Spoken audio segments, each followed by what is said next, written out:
اسلام ہمیں جینا سکھاتا ہے، سمجھ رہے ہیں؟ زندگی جینے کا طریقہ، کرینہ، سلیقہ ہمیں اسلام سکھاتا ہے، اور ایک خوبصورت زندگی کیسی ہو یہ اسلام ہمیں بتلاتا ہے۔ ایک سکون والی زندگی کیسی ہو، دیکھیں جو مومن ہوگا نا تو اس کے اوصاف میں سے یہ وصف ہے کہ وہ کسی پر ظلم نہیں کرتا۔ جو مومن ہوتا ہے وہ کسی کو تکلیف نہیں پہنچاتا، سمجھ رہے؟ یہ مومن کے اوصاف میں سے ہے۔ اللہ کے نبی صلی اللہ علیہ وسلم فرماتے ہیں نا کہ جب تم میں کسی شخص کا خادم، یعنی ان کا جو کام کرنے والا ہیلپر ہاتھ کے نیچے ہوتا ہے، جن کو پیسے سیلری دی جاتی ہے، تو کہا کہ وہ کھانا لائے نا، ہم نے اس سے کچھ منگوایا ہے یا کھانا پکوایا ہے، سمجھ رہے؟ تو کہا کہ اگر وہ اسے اپنے ساتھ نہیں بٹھا سکتا اپنے دسترخوان پر، تو کم از کم 1 یا 2 لقمہ اس کھانے میں سے اسے کھلا دے، سمجھ رہے؟ کیوں؟ کیونکہ اس نے پکاتے وقت اس کی گرمی کو تیاری کی ہے نا، کھانا بنا رہا تھا تو گرمی مشقت برداشت کی ہے، یا بازار سے کھانا لے کر آیا ہے تو گیا ہے دھوپ میں، سمجھ رہے ہیں؟ تو اسی لیے اللہ کے نبی نے بھی کتنی خوبصورت بات بتلائی کہ غلاموں کے ساتھ بھی ہمارا اسلام جو ہے وہ حسن سلوک سکھلاتا ہے۔ ہمارے نبی کیسے رحمت للعالمین، اتحاد، اتفاق، حقوق، ہر ایک چیز کو اسلام نے ہمیں بتلایا ہے کہ کتنا کس کا احترام، کتنا کیسے کس کے ساتھ کیسا سلوک کرنا ہے ہمیں۔ ہاں، حسن سلوک یہ تو اسلام کا شعار ہے، اسلام کے اندر کہ بندہ اپنے سلوک کو بیسٹ اور بہتر رکھے۔ دیکھو انسان جو لفظ ہے نا، اللہ نے ہمیں انسان بنایا ہے، جانور نہیں ہے، ہمیں انسان بنایا، اشرف المخلوقات کہا ہمیں۔ ہاں، اور انسان کس سے بنا؟ انس سے نکلا ہے نا۔ اس کا کیا مطلب ہے؟ پیار، محبت، مل جل کر رہنا، سمجھ رہے؟ تو ہر مخلوق کی حاجتیں، ضرورتیں جو ہے وہ اپنی ضرورتوں کے لیے جد و جہد کرتے ہیں، کوشاں رہتے ہیں، لیکن انسان کو اللہ رب العزت نے ساتھیوں اشرف المخلوقات بنایا ہے۔ تو انسان کی حاجتیں، انسان کی ضرورتیں، اس کو پورے کرنے کا انداز، اس تک پہنچنے کے لیے جو ذرائع ہیں، جو وسائل ہیں، جد و جہد اس کو حاصل کرنے کے لیے، وہ بہت الگ الگ اور وسیع ہے، سمجھ رہے ہیں؟ تو اس میں بہت ساری چیزیں ہیں، اور اللہ نے ہمیں رہنمائی بھی کی قدم بقدم۔ کہیں انسان جب بزنس کرتا ہے، کماتا ہے، تو اس کے ہاتھ کے نیچے نوکر ہوتے ہیں، غلام ہوتے ہیں، خادم ہوتے ہیں، یا وہ اپنے گھر میں ہے تو اس کے گھر میں کوئی ہیلپر ہوتا ہے، کوئی میڈ ہوتی ہے، کوئی کام کرنے کے لیے آتی ہے، سمجھ رہے ہیں، جو اس کے گھر میں اس کی مدد کرتی ہے، اگرچہ سیلری کے بیس پر انسان کام کرتا ہے، لیکن اللہ رب العزت نے خادموں کے ساتھ بھی نرمی کا حکم دیا، سمجھ رہے ہیں؟ نرمی کا حکم دیا۔ تو اب ہم یہ دیکھیں کہ اگر اللہ نے ہمیں اختیار دیا ہے، مال دیا ہے، اللہ نے اتنا ہمارے اندر کیپیسٹی رکھی ہے، مال اور طاقت دی ہے، تو اگر کوئی ہمارے ہاتھ کے نیچے نوکر یا غلام ہے، تو پھر اختیار ملنے کے بعد مال اور طاقت اور عزت اور جاہ و جلال انسان جو دنیا میں ملتا ہے، اس کے ملنے کے بعد انسان اصل پہچانا جاتا ہے، سمجھ رہے؟ دیکھو حضرت علی رضی اللہ تعالیٰ عنہ کیا فرماتے ہیں؟ اختیار ملنے سے انسان بدلتے نہیں، پہچانے جاتے ہیں۔ اختیار جب ملتا ہے تو انسان پہچانے جاتے ہیں کہ یہ کیسا ہے، اس کے اندر کیا کتنی عاجزی ہے، کتنی نرمی ہے، معاف کرنے کا جذبہ کتنا ہے، درگزر کرنے کا جذبہ کتنا ہے، سمجھ رہے؟ تو اختیار ملنے کے بعد کہا انسان جو ہے نا وہ پہچانے جاتے ہیں۔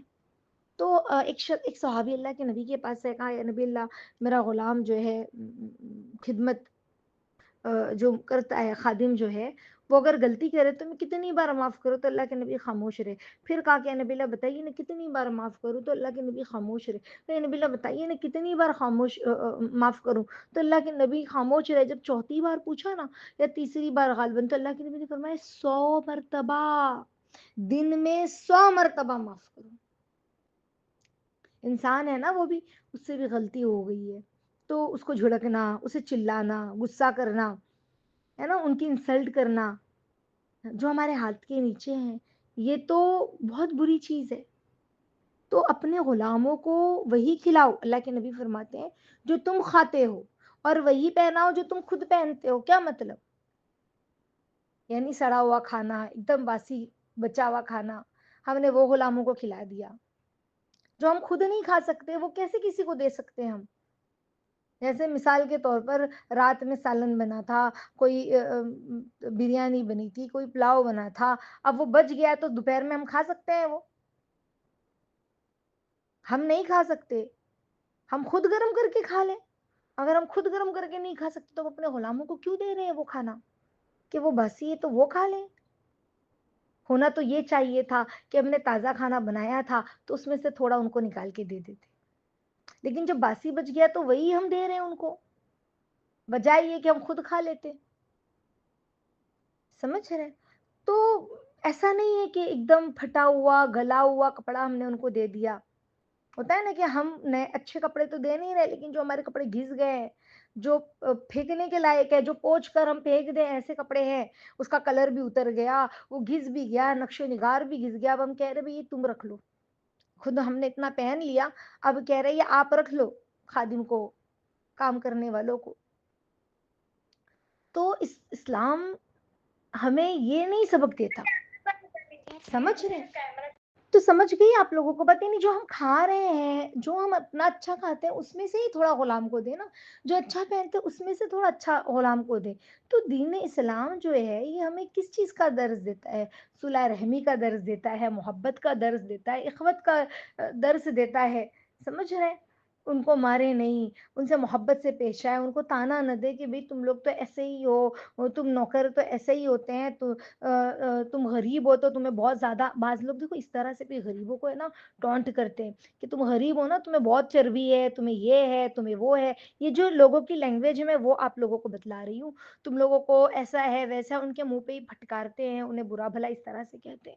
अगरचे उनसे गलती हुई, देखो गलती तो नॉर्मल लोगों से भी होती है, लेकिन अगर गरीब गलती करता है, तो हमें ऐसा लगता है कि भई उसको बहुत चर्बी है। गरीब का मतलब क्या होता है? कि क्या उससे गलती नहीं हो सकती? क्या उसकी तमन्नाएँ या आरज़ुएँ नहीं होती है?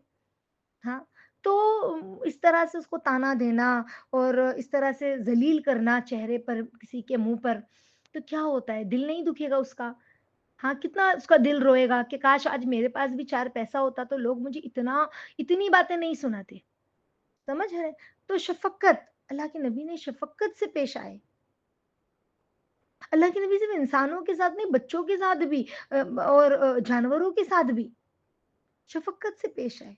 एक मर्तबा अल्लाह के नबी एक अंसार के बाग में तशरीफ़ ले गए, तो वहाँ पर एक ऊँट जो है वो भूख से बिलक रहा था। तो अल्लाह के नबी ने शफ़क़त से, मोहब्बत से उसकी पीठ पर हाथ फेरा और उसके मालिक को बुलाया और फ़रमाया, अल्लाह के नबी सल्लल्लाहु अलैहि वसल्लम ने, "इस जानवर के मामले में तुम अल्लाह से क्यों नहीं डरते?" समझ रहे? तो रहम, शफ़क़त, मोहब्बत ये बहुत जो है ज़रूरी है। और हम अपने जो हमारे घर में मेड है, उनसे मोहब्बत से पेश आएँ, अपने बच्चों को भी कहें कि नहीं बेटा वो आपके बड़े हैं, उनको कामवाली चीख के बात करना, बाज़ लड़कियाँ, बाज़ लड़के ऐसे होते हैं जो छोटे हैं और उनके घर में मेड है काम करने आ रही तो उनसे इकारत से बात करना, चिल्ला के बात करना, "हटो ना आंटी, जाओ ना यहाँ से, थोड़ा साइड हटो", थोड़ा ऐसे ऐसे चिल्ला के, झिड़क कर बात करना, समझ रहे हैं? तो क्या होता है, ये अदब हम अपने बच्चों को सिखाएँ, बेटा वो गरीब है, इस तरह से उनसे बात नहीं करना है, वो बड़े हैं, वो छोटे हैं, समझ रहे हैं?